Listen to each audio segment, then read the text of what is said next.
This video is sponsored by AnkerMake. It's been 6 months since I took delivery of my brand new 2023 Tesla Model 3, and it's been hands down the most unique and interesting car ownership experience I've ever had. This is my first EV, so I was really excited about it, and I was truly curious to see if going with what is the cheapest Tesla available would be something I'd potentially live to regret. And considering that this car is pretty much on clearance sale right now with all the price reductions and the long list of available incentives, I'm thinking there's a lot of folks out there who may be looking for more information on this vehicle before they actually take the plunge. So today I want to keep it real simple and just talk about how my experience has been with the 2023 Tesla Model 3 6 months later, really focusing in on both the positives and the negatives. Now note, this is not going to be a technical review of the Model 3. If you're looking for that, just check the card in the top right corner for a video that covers everything that you need to know about this car. Today is going to be solely focused on my experience with the Model 3 up to this point, so keep that in mind. And real quick, in case you're new here, I'm Jason. I would really appreciate it if you take a quick second to press that like button. It really does help me out. And if you're into tech like me, don't forget to subscribe to the channel as well. Okay, let's start off with the positives I've experienced with the 2023 Tesla Model 3. And truth be told, there's a lot that I could talk about here, so bear with me if I'm kind of all over the place. But let's kick it off with looks. I still think this car looks incredible, and my love for it has really only grown over the past 6 months. I still think that this is the sportiest looking Tesla available today and has an edge to it that I feel adds a lot of character to its design that many are attracted to. I love the white color that I went with, which was a free option at the time I put in my order. It's now a paid upgrade, which I feel as though I lucked out on. It's super clean, especially with these 19-inch sport wheels that I'm really patting myself on the back for upgrading. Yes, they were $1,000 more and I lost some range, but I feel as though they do so much to make the Tesla look more like a bona fide luxury vehicle. There's something about these rims with the white colorway that I feel is such a good marriage. 6 months later, I'm still looking behind my shoulder every time I walk away from the Model 3. Now, yes, I get that the car gets a lot of flack for looking basic and not as exciting as more eccentric EVs available today. I stand by my original retort to that argument that the Model 3 has a more timeless, albeit safer design that has already been proven to be appealing to the masses. And I think the sheer number of Model 3s out in the wild is testament to that. Now, one area of the car's design that I'm surprised that I've really been enjoying 6 months later is the Model 3's interior. I'm not gonna lie, I was worried that I was gonna hate it given that it's basically unlike any other car on the planet. This ultra minimalist approach to the cabin is probably one of the biggest things holding people back from going with this car. The lack of any traditional buttons or knobs or even a gauge cluster I know pose a lot of questions for me around whether or not I could adopt this unusual layout. But I'm happy to say that 6 months later, I'm a full-on believer of what Tesla is trying to do here. First off, I've grown to love how clutter-free it is inside the car. It makes the interior feel a lot more spacious and airy, especially with the panoramic glass roof. It's a lot more impactful than I thought it was going to be. As a tech guy, it reminds me a lot of when the iPhone was first announced during the heyday of the BlackBerry. Everyone at that time panned Apple for not having an integrated keyboard, thinking that no one would want to use a digital one on a screen. Tesla, much like Apple at the time, I think understands that a much better experience could be had by breaking some traditional norms and introducing really good software. For me, controlling the car via the main touchscreen is the closest experience I've had to first using iOS. It's extremely user-friendly and intuitive, and I've never felt as though I couldn't access something I needed while on the road. I mean, it's so good, I really don't care that I don't have access to Apple CarPlay or Android Auto. The built-in navigation works just as good as Google Maps, which is mainly what I need, and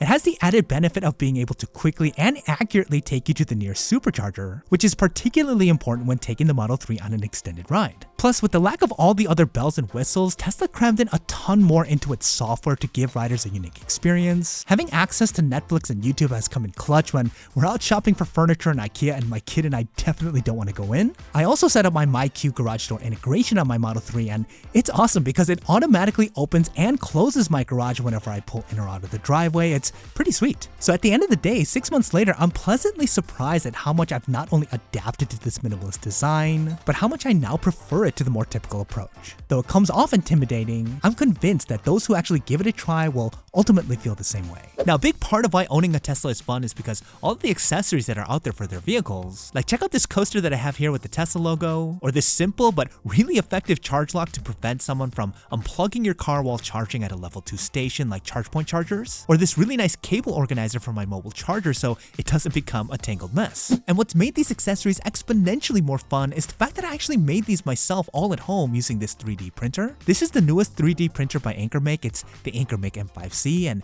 it's gotta be one of the coolest things I've ever used. So first of all, it's important to note that I didn't know a thing about 3D printing when this got to my place, and I was pretty intimidated as I thought this was going to be super hard to set up. But man, that couldn't be further from the truth. The AnkerMake M5C was not only extremely easy to put together and get going, no joke, I was up and printing my first 3D model in less than 30 minutes. Everything you need is included in the package, including assembly tools, setup guides. I mean, putting this together was an absolute walk in the park. Now, what really makes the M5C one of the best entry-level 3D printers for beginners is the very user-friendly software like the AnkerMake mobile app, which not only allows you to level the printer with one touch, it also has a great selection of things that you can print right from your phone. All you have to do is find what you want and just press print and you're seriously good to go. The first thing I printed was this big-eared cat. Again, it's right off the app and I was shocked that it literally just took one click to do. The printer immediately fired up and started going. It's pretty nuts. You could also use the one-click operation using the main play button here that you could actually customize on the app, which is great, and you could also use the AnkerMake Slicer software on your computer to either design your own 3D creations or import pre-made ones like I did for the Tesla. It's super straightforward. I got the design for these accessories off the Ultimaker Thingiverse site. There's a ton of free Tesla-related print designs that you could download and import into AnkerSlice. Once you have the ones that you want, just click on this folder icon here to open up the file. Once it downloads, all you have to do is press print and it'll get sent over to the M5C and boom, you're off to the races. And man, watching the printer do its thing is mesmerizing. The precision here is something that legit leaves your jaw on the floor. It straight up feels like you're creating something out of thin air. And one of the best things about this printer is how crazy fast it is. I thought printing anything was going to take hours upon hours, but the M5C blazes through jobs. This one only took 20 minutes and dude, look at how good the quality here is on the details. It's pretty incredible. I never thought that 3D printing could be this simple. It's opened up this entire new door in my brain of what I could do with this thing. It's so much more fun than I thought it was going to be. If you guys are interested in learning more about the AnkerMake M5C, I put a link to their Amazon page as well as an insider code for $30 off that you could use at checkout. I also left a link to AnkerMake's official website if you want to learn more. Big shout out to AnkerMake for sponsoring this video. Definitely check them out if you're wanting to get into 3D printing. Trust me when I say that I'm testament that they've made a 3D printer that's not only amazing, it's essentially dummy proof. Okay, the last positive thing about owning my 2023 Tesla Model 3 6 months later is the overall driving experience. This is by far the most fun car I've ever owned by a considerable margin. The instant torque really never gets old, even on this rear-wheel drive version that's technically the slowest. I love being able to zoom around with just the tap of the pedal. It's exhilarating every time, not only for me, but for everyone that's in the car as well. The Model 3 is also a really fun car to drive if you're into sportier vehicles. It's pretty low to the ground and you do get a sport mode when it comes to handling, so steering is responsive and you don't get too much body roll, which all makes for a pretty engaging driving experience. And kind of on the other side of that coin, I love the one-pedal driving that you're basically doing 99% of the time on a Tesla. It's way more comfortable virtually not having to use the brake pedal unless absolutely needed, and I love that it's actually bringing power back to my car at the same time. Range has also been totally fine for me over the past 6 months. I work mainly from home, so I don't have to drive too much, and I also have a home charger in my garage, so I've never really had range anxiety, even with this one having the lowest estimated range. The one time I took my Model 3 on a longer than usual road trip, finding and accessing a supercharger was an absolute breeze. I actually look forward to driving longer distances with my Tesla because the charging infrastructure and the technology to guide me is so damn reliable. I really thought that range anxiety was going to be a big thorn in my side throughout my time owning this car, so it's been a sigh of relief that this concern has been basically a non-issue. But let's flip the script for a second and talk about some of the things about the 2023 Tesla Model 3 that aren't the best 6 months later, and I'm just going to say it up front, a lot of these are going to come off pretty minor because frankly I can't think of anything major that has irked me about this car. That said, one minor thing that has bugged me is the phone key feature where you can use your phone as the Model 3's key. It works pretty well most of the time, but for some reason whenever my hands are full and particularly when it's raining, it does have a tendency to not work, which is wildly frustrating because I have to take my phone out, unlock it, and then open up the Tesla app. Really hard to do when you have a handful of groceries and it's raining. Again, this only happens every now and then, but when it does fail, it's super annoying. Another aspect about the Model 3 that has kind of annoyed me is the fact that this car, despite having an inordinate amount of cameras everywhere, doesn't have some basic safety features. For example, number one, I hate that the Model 3 doesn't have a traditional blind spot detector that alerts you if something is in your blind spot. Now, yes, it did add the blind spot camera, which is helpful, but